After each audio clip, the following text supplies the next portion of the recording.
Hello, welcome. Today we discuss investment function.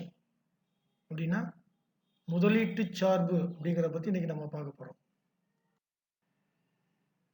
Investment function முதலீட்டு சார்பு, அதாவது முதலீட்டு சார்பு என்பது முதலீட்டிற்கும் வட்டி வீதத்திற்கும் உள்ள தொடர்பை விளக்குகிறது.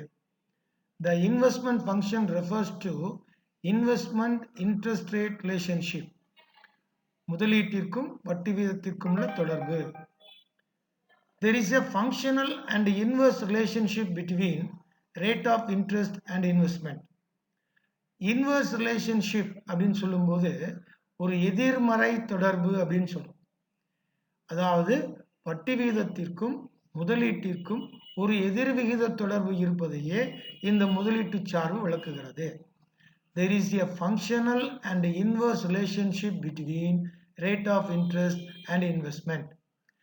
The investment function slope downwards. முதலீட்டு சார்பு வளைகோடானது மேலிருந்து கீழ் நோக்கி செல்கிறது. ஏன் மேலிருந்து கீழ் நோக்கி செல்கிறது அப்படின்னு பார்த்தோம்னா there is a inverse relationship. அதாவது வட்டி விகிதத்திற்கும் முதலீட்டிற்கும் உள்ள எதிர்விகித தொடர்பு இருப்பதினால், அதாவது வட்டி விகிதம் அதிகரிக்கும் போது முதலீடு குறையும், வட்டி விகிதம் குறையும் போது முதலீடு அதிகரிக்கும். இந்த ஒரு இன்வெர்ஸ் ரிலேஷன்ஷிப் இருக்கிறதுனால தான் இந்த முதலீட்டு வளைகோடானது மேலிருந்து கீழ் நோக்கி செல்லுகிறது அப்படின்னு சொல்றோம். முதலீட்டு சார்பு I is equal to f of r.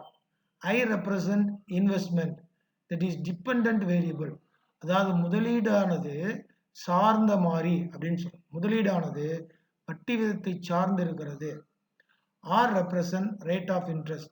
இது independent variable, அதாவது சாராத மாறி அப்படின்னு சொல்றோம். According to Keynes, it is only financial investment and not real investment. Keynes என்ன சொல்றாரு அப்படின்னா ஃபினான்சியல் இன்வெஸ்ட்மெண்ட்டுக்கு தான் முக்கியத்துவம் கொடுக்குறாரு. ஃபினான்சியல் இன்வெஸ்ட்மெண்ட் அப்படின்னு சொல்லும்போது அது நிதி முதலீடு அப்படின்னு சொல்றாரு. அண்ட் நாட் ரியல் இன்வெஸ்ட்மெண்ட், அதாவது உண்மையான முதலீட்டிற்கு அவர் முக்கியத்துவம் கொடுக்கவில்லை. ஃபினான்சியல் இன்வெஸ்ட்மெண்ட்டுக்கு தான் முக்கியத்துவம் கொடுக்கிறார்.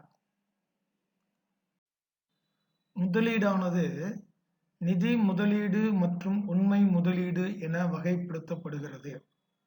அதாவது that is investment can be classified into two: financial investment and real investment. Financial investment நிதி முதலீடு, real investment உண்மை முதலீடு. Financial investment involves investment in shares, debentures, bonds and other securities. அதாவது நிதி முதலீடானது பங்குகள், கடன் பத்திரங்கள் மற்றும் அரசு கடன் பத்திரங்கள் ஆகியவற்றை வாங்குவதற்கான செலவு, அதுதான் ஃபினான்ஷியல் இன்வெஸ்ட்மெண்ட் அப்படின்னு சொல்றோம். ரியல் இன்வெஸ்ட்மெண்ட் அதாவது உண்மை முதலீடு. ரியல் இன்வெஸ்ட்மெண்ட் இன்வால்வ்ஸ் இன்வெஸ்ட்மெண்ட் இன் லேண்ட், பில்டிங்ஸ். அதாவது உண்மை முதலீடு என்பது கண்ணுக்கு புலனாகக்கூடியது, டேஞ்சிபிள் ஐட்டம்ஸ் அப்படின்னு சொல்லுவோம். கண்ணுக்கு புலனாகக்கூடிய இனங்கள், அதாவது நிலம், கட்டிடங்கள், இதன் மீது செலவு செய்யப்படுகின்றது, அது உண்மை முதலீடு அப்படின்னு சொல்லுவோம். இந்த ரெண்டுல கீன்ஸ் அதிகம் முக்கியத்துவம் கொடுப்பது ஃபினான்சியல் இன்வெஸ்ட்மெண்ட், நிதி முதலீடு. ஏன் அப்படின்னு சொன்னா அது விரைவாக பணமாக மாற்ற முடியும். More in liquidity. Financial investment naturally liquidity, அதாவது இயற்கையிலேயே அது அதிக நீர்மைத்தன்மை உடையது அப்படின்னு சொல்றார். The term investment means purchase of stocks and shares, debentures, government bonds and equities. அதாவது முதலீடுனாலே அது பத்திரங்கள், பங்குகள் மற்றும் அரசாங்கத்தினுடைய பத்திரங்களை வாங்குவது, அதுதான் நம்ம என்னன்னு சொல்றோம்னா முதலீடு அப்படின்னு சொல்றோம். According to Keynes, it is only financial investment and not real investment. அதாவது கீன்ஸ் அதிகமாக நிதி முதலீட்டிற்கு முக்கியத்துவம் அளித்துள்ளார். In the view of Keynes, investment includes expenditure on capital investments. அதாவது கீன்ஸினுடைய கூற்றுப்படி, அவருடைய கருத்துப்படி முதலீடானது முதலீட்டு அதாவது மூலதன முதலீட்டு செலவை உள்ளடக்கியது அப்படின்னு சொல்றார். அதாவது முதலீடு என்பதே மூலதன முதலீட்டு செலவு அப்படின்னு அவர் குறிப்பிடுகிறார். அதாவது investment includes expenditure on capital investment. Types of investment. There are two types in investment: autonomous investment and induced investment. அதாவது முதலீட்டினுடைய வகைகள். நம்ம முதல்ல பார்த்தது வகைப்பாடுகள், இது வந்து வகைகள், அது கிளாசிஃபிகேஷன், இது டைப்ஸ்.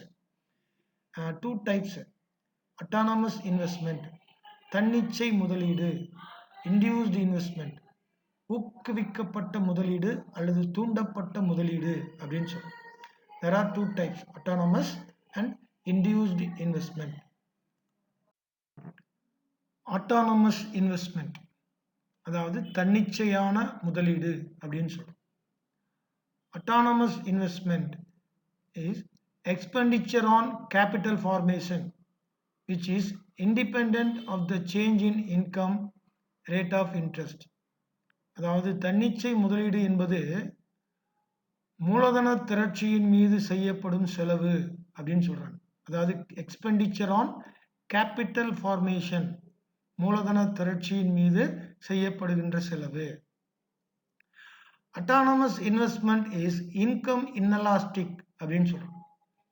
அதாவது தன்னிச்சை முதலீடானது வருமானம் எவ்வளவு மாறினாலும் தன்னிச்சை முதலீடானது மாறாமல் இருக்கும். அதாவது இன்எலாஸ்டிக் அப்படின்னு சொல்றோம். autonomous investment is income inelastic. Generally, government makes autonomous investment because of the welfare consideration. பொதுவா அரசாங்கம் சமுதாய நலத்திற்காக செய்யப்படுகின்ற முதலீடு அதுவே தன்னிச்சை முதலீடு அப்படின்னு சொல்றோம். autonomous investment அதாவது அரசாங்கமானது சமுதாயத்தை முன்னேற்றுவதற்கு, அதாவது பாலங்கள் கட்டுதல், சாலைகள் அமைத்தல், பள்ளிக்கூடங்கள் கட்டுதல், இந்த மாதிரி சமூக மேம்பாட்டிற்காக செய்யப்படுகின்ற முதலீடு அட்டானமஸ் இன்வெஸ்ட்மெண்ட் அப்படின்னு அழைக்கிறோம். அதாவது generally government make autonomous investment because of the welfare consideration அப்படின்னு சொல்றோம். Autonomous investment. This diagram explains autonomous investment curve. X-axis represent income and Y-axis represent investment. I and I dash represent autonomous investment curve, which is horizontal and parallel to X-axis. அதாவது இந்த வரைபடமானது தன்னிச்சை முதலீட்டை விளக்குகிறது. X-axis அதாவது X அச்சில் இன்கமும் Y அச்சில் முதலீடும் குறிக்கப்பட்டுள்ளது. ஐ டேஷ் என்பது தன்னிச்சை முதலீட்டு வளைகோட்டை குறிக்கிறது. இந்த தன்னிச்சை முதலீட்டு வளைகோடானது எக்ஸ் அச்சுக்கு ஒரு படுக்கை கோடாக இருக்கிறது அப்படின்னு சொல்றோம். அதாவது this investment is independent of economic activities. இந்த முதலீடானது தன்னிச்சை பொருளாதார நடவடிக்கைகளை உள்ளடக்கி இருக்கிறது. autonomous investment is income inelastic. The volume of autonomous investment is the same at all the level. அதாவது வருமானம் எவ்வளவு கூடினாலும் குறைந்தாலும் தன்னிச்சை முதலீடு மட்டும் மாறாமல் இருக்கும். The volume of autonomous investment is the same at all levels. அதாவது வருமானம் எப்படி இருந்தாலும் இந்த முதலீடு மட்டும் மாறாமல் இருக்கும். எனவேதான் இந்த முதலீட்டு வளைகோடானது எக்ஸ் அச்சுக்கு இணையாக ஒரு படுக்கை கோடாக இருக்கிறது. The autonomous investment curve is horizontal parallel to x-axis அப்படின்னு சொல்றோம். Induced investment அதாவது ஊக்குவிக்கப்பட்ட முதலீடு அல்லது தூண்டப்பட்ட முதலீடு அப்படின்னு சொல்றோம். Induced investment is the expenditure on fixed assets and stocks which are required when level of income and demand in an economy goes up. அதாவது ஒரு பொருளாதாரத்தில் வருமானம் மற்றும் தேவை உயர்வினால் ஏற்படும் நிலையான முதலீடு நிலையான சொத்து அப்படின்னு சொல்றோம். ஃபிக்ஸட் அசெட் நிலையான சொத்து மற்றும் பங்குகளின் மீதான செலவு. அதாவது investment in the expenditure on fixed assets and stocks which are required when level of income and demand in an economy goes up. வருமானம் தேவை அதில் ஏற்படக்கூடிய உயர்வினால் நிலையான சொத்து மற்றும் பங்குகளின் மீது செய்யப்படும் செலவு இன்டியூஸ்டு இன்வெஸ்ட்மெண்ட், அதாவது தூண்டப்பட்ட முதலீடு அப்படின்னு சொல்றோம். In this diagram explain induced investment. X-axis represent GNP, that is national income. Y-axis represent investment. ID represent the investment induced investment curve. அதாவது இந்த வரைபடத்தில் தூண்டப்பட்ட முதலீட்டினுடைய வளைகோடானது விளக்கப்படுகிறது. எக்ஸ்ஹெச்சில் ஜிஎன்பி அதாவது நாட்டு வருமானம், ஒய்ஹெச்சில் இன்வெஸ்ட்மெண்ட் முதலீடானது குறிக்கப்பட்டிருக்கிறது. ஐடி அப்படிங்கிற இந்த கோடானது தூண்டப்பட்ட முதலீட்டு வளைகோட்டை குறிக்கிறது அப்படின்னு சொல்றோம்.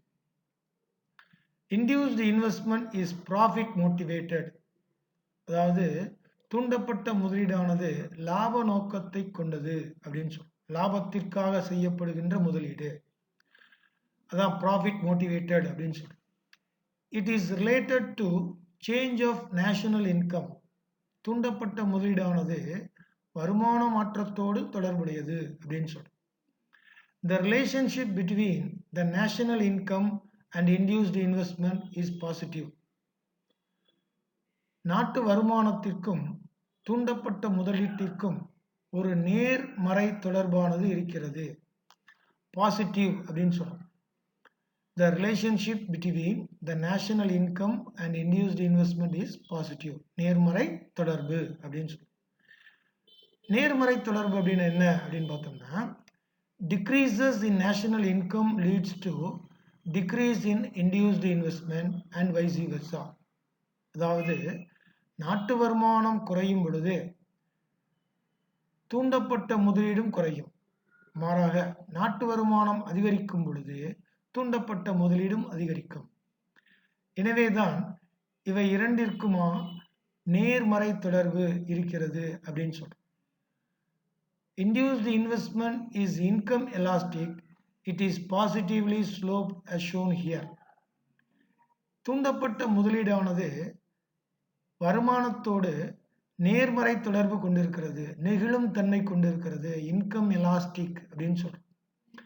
Induced investment is income elastic, அதாவது வருமானத்தோடு நெகிழ்வு தன்மை கொண்டிருக்கிறது. வருமானம் கூடும்போது முதலீடும் கூடும், வருமானம் குறையும் போது முதலீடும் குறையும்.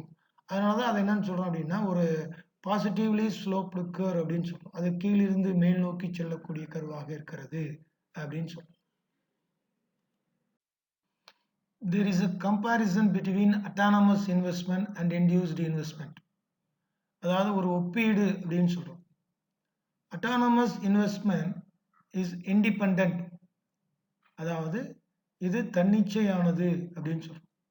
Induced investment is planned, இது திட்டமிடப்பட்டது அப்படின்னு சொல்றோம். Autonomous investment income inelastic, அதாவது autonomous investment அப்படிங்கிறது வருமான மாற்றத்தோடு தொடர்பில்லாதது. வருமான மாற்றம் இருந்தாலும் இந்த முதலீடானது மாறாமல் இருக்கும் அப்படின்னு சொல்றதா இன்எலாஸ்டிக் அப்படின்னு சொல்றோம். இன்டியூஸ்டு இன்வெஸ்ட்மெண்ட் இன்கம் எலாஸ்டிக், வருமான மாற்றத்தை பொறுத்து முதலீடு மாறும். அதான் இன்கம் எலாஸ்டிக். வருமானம் மாறும் பொழுது முதலீடு மாறும். Income elastic. Third, autonomous investment welfare motive, அதாவது இது சமுதாய நலத்தை அடிப்படையாக கொண்டது அப்படின்னு சொல்றோம். இன்டியூஸ்டு இன்வெஸ்ட்மெண்ட் ப்ராஃபிட் மோட்டிவ், அதாவது லாப நோக்கத்தை அடிப்படையாக கொண்டது இன்டியூஸ்டு இன்வெஸ்ட்மெண்ட் அப்படின்னு சொல்றோம். தேங்க்யூ.